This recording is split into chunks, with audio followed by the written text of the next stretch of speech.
In this video, I'm going to be sharing with you how to create and stick to a budget when you have irregular income. So maybe you're a sales professional, maybe you're commission only, maybe a real estate agent, maybe you own your own business, you're an entrepreneur.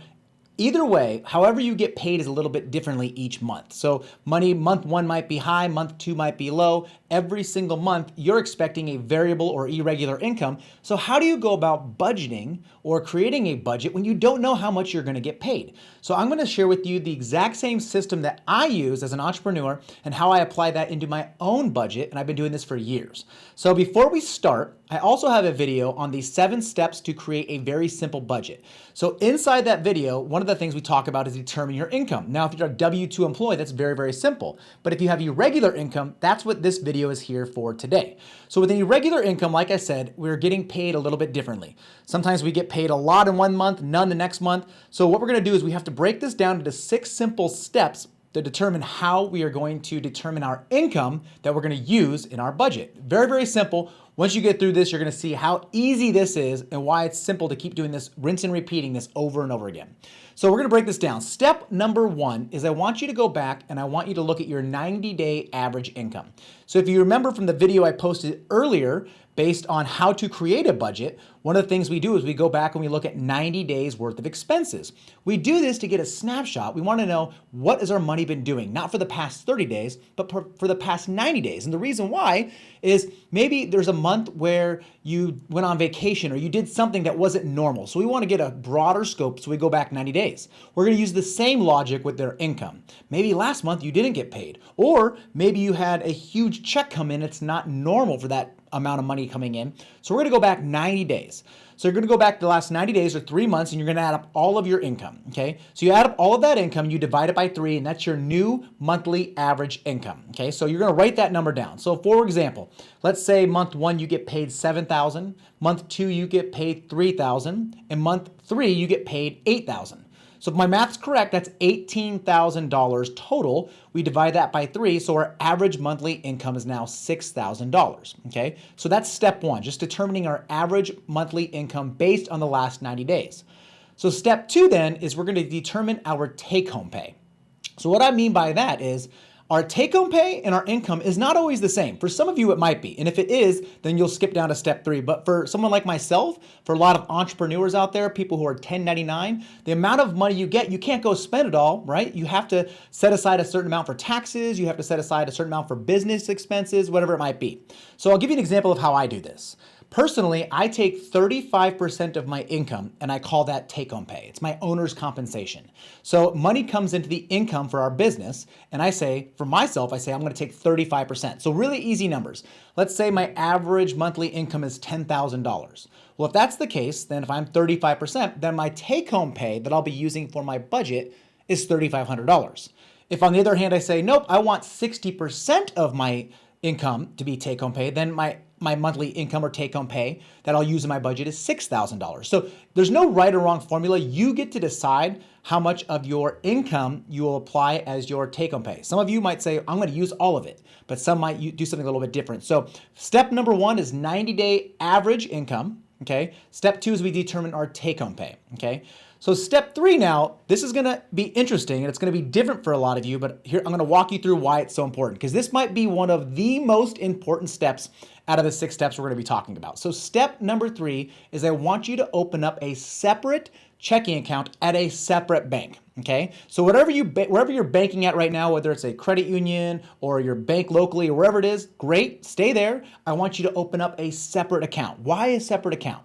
Well, out of sight, out of mind. I want all of your income going into a separate account, a separate bank. The average person checks their bank account balance twice a day. Every single day they get on their phone, they look at their app 2 times a day on average is what people are doing to look at their checking account balance. I don't want you seeing what's in your income because it fluctuates. You're going to need to take some of it. So for example, going back a second ago, I gave that example where you made $7,000 month 1, $3,000 month 2, and $8,000 month 3. Well, we know our average income is $6,000, so I only want you drawing $6,000 off that account. If we had it all mixed together in our regular checking account, we would see, wow, there's a lot of money in there. Maybe we'll spend more, okay? Out of sight, out of mind. So what I want you to do is you're going to open up a separate bank account, another checking account.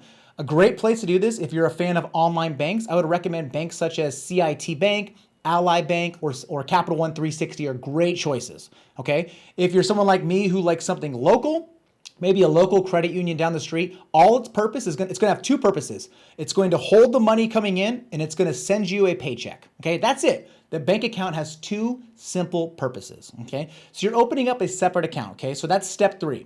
Now we're gonna go to step 4. I want you to create your paydays. There's no right or wrong answer here. You can get paid however you want. Most W-2 employees out there, they're paid either on the 1st or the 15th or bi-weekly. You could set up that schedule for yourself, or you might think, well, no, I'd rather get paid once a month, or I'd rather get paid every Friday, or I'd rather pay myself on the 1st and the 15th. You decide. There's no right or wrong answer, but you make the decision and you stick to it, okay? So now let's just say, for example, you get paid on the 1st and the 15th of the month, okay? So on the 1st of the month, I look at my average monthly income. Let's say my monthly income is going to be $6,000, my average monthly income based on the last 90 days. So if $6,000 is my average monthly income, then I know, okay, if I'm going to pay myself on the 1st and the 15th, I'll send money from that separate checking account, and I'll automatically transfer it, however you want to do it. You'll transfer it to your everyday checking account, $3,000 on the 1st, $3,000 on the 15th. If you are going to get paid every week and your average monthly income for that month was $6,000, okay, week 1's $1,500, week 2's $1,500, and so on, right? So however you want to set it up, it's your choice. There's no right or wrong answer. I would say the majority of people out there use the 1st and the 15th, kind of best practices. But again, you can create anything you want as far as paydays. So you choose your paydays. So let's recap for a second. Step 1 is your 90-day average income. We're going to go back 90 days and we're going to look at our average rolling income, okay?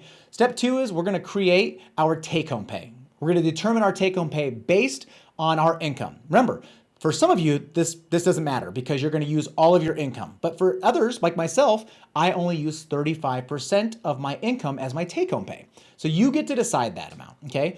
Step 3 is you're going to open up a separate checking account. Another bank, out of sight, out of mind. Step 4 is you're going to determine your paydays. For someone like myself, I use the 1st and the 15th. So step 5 now is we're going to enter our take-home pay into our budget. Now, if you haven't watched it or you haven't downloaded the free budget templates, I want you to do that. You can watch the video. I'll post the link below this video here, but we'll link to that section there and it'll show you exactly where to download the budget templates. And in there, there's a section for take-home pay. So what you'll do is you're going to enter now your take-home pay in there. You're going to enter the monthly amount. Again, you might get paid 4 times a month. You might get paid once a month. You might get paid the 1st and 15th. Whatever the total amount for your monthly take-home pay is, I want you to put that into your budget, okay? So now we have our budget. We have our irregular income, but we've turned it into a pay period for us, a paycheck, okay? Now we're going to simply follow the budget. Lastly, step 6 is I want you to rinse and repeat this and readjust this every month. So what I mean by that is every single month, your average monthly income is going to fluctuate, because we're always going back 90 days, okay? So for example, let's just say that right now we're at the end of the month of March and we're getting ready to do April's budget. So what I'm gonna do is I'm gonna look at January's, February, and March. I'm gonna look at those 90 days. I'm gonna add up the total amount of income. I'm gonna divide it by 3, and that is the average monthly income that I'm gonna use for April. Now, if you use the entire amount of income, that's what you're gonna put in for take-home pay. If you use a percentage of that, you're gonna put that in for take-home pay for April. Then next month in May, we're going to use the last 90 days. So instead of January, February, and March, we're using February, March, and April. So you're always looking back 90 days. Why do we do this? Well, we don't have the luxury of a W-2 employee of determining and knowing exactly how much is going to come in next month, right? So we have to create paydays, and then from those days, we create the amount that's going to go in the payday, and that's how you do it.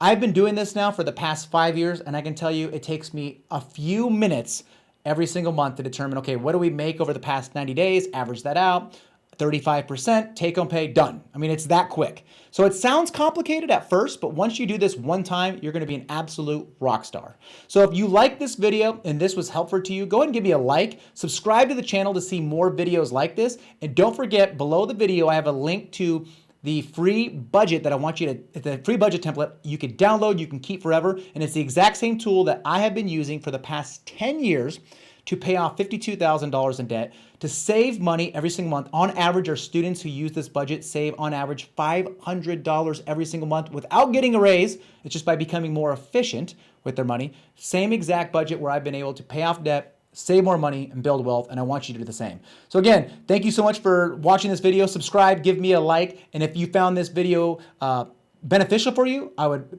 be so grateful and thankful if you could share this with some of your friends. Take care, and we'll see you in the next video. Boom, da-ba-doom, boom, da-ba-doom.